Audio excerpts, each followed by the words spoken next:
अकोला शहरातील नागरिकांच्या सुरक्षेची जबाबदारी सांभाळणारं महापालिकेचं अग्निशमन विभागच सध्या व्हेंटिलेटरवर असल्याचं धक्कादायक चित्र समोर आलं आहे।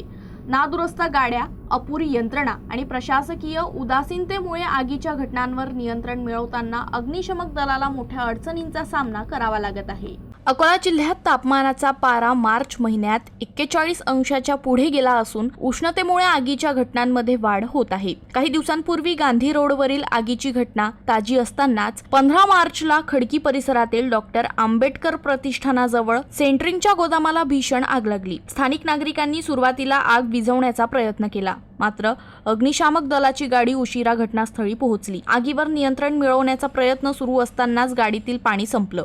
दुसरी गाडी आल्यानंतर तिचाही पाण्याचा दाब कमी झाला आणि काही वेळातच तीही बंद पडली। दरम्यान तिसरी गाडी अन्य ठिकाणी व्यस्त असल्यानं घटनास्थळी पोहोचण्यास विलंब झाला। त्यामुळे परिसरातील नागरिकांमध्ये संतापाची लाट उसळली। स्थानिकांनी बोरिंगच्या पाईपच्या सहाय्याने आग विझवण्याचा प्रयत्न केला।